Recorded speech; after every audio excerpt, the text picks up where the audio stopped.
The models of teaching. Mastery teaching, mastery learning.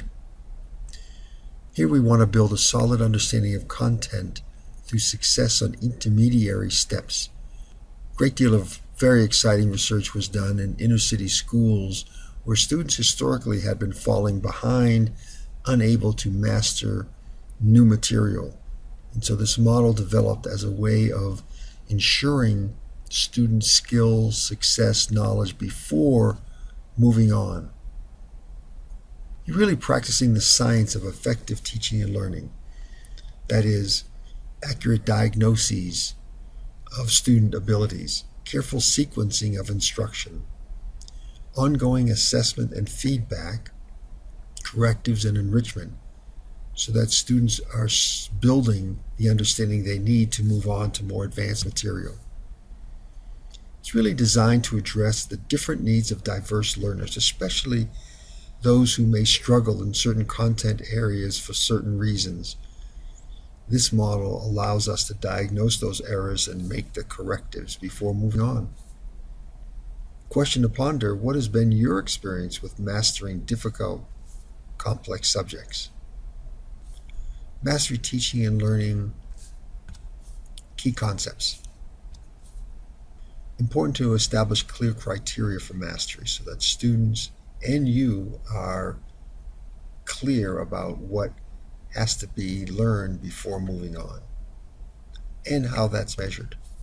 Along with that measurement comes this need for formative evaluation so that you and students know along the way how progress is being made. Checking for understanding is a core concept for teachers, instructors at all levels. Before moving into new material, our students' audience is with you in terms of the ideas you're presenting.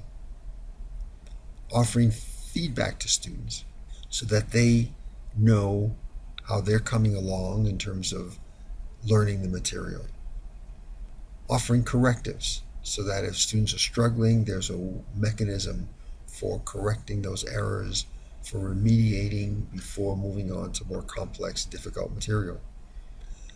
And at the other end, extensions or enrichment for students who get it while waiting for others to catch up. What can they do? What practice can they have to deepen their understanding? Time becomes an important criteria because some students will master quickly and others will take more time. And how do we build that in? 8. Mastery learning does support different variable modes of instruction and can be built in from discovery to cooperative learning. 9. It does require of us that we provide the appropriate materials so that there can be this careful sequencing of instruction. 10.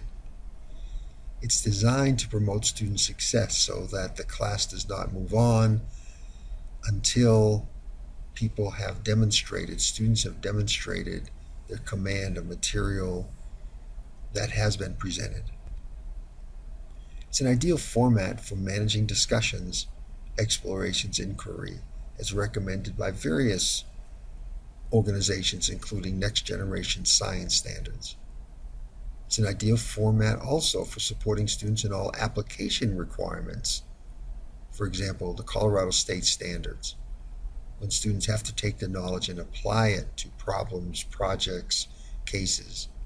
Mastery provides that mechanism for assessing the ability of students to do that. Questions to ponder. How can you use mastery learning principles when teaching and learning your subject area? And what is the value for you of careful sequencing of instruction, of ongoing and frequent assessment and feedback on student learning?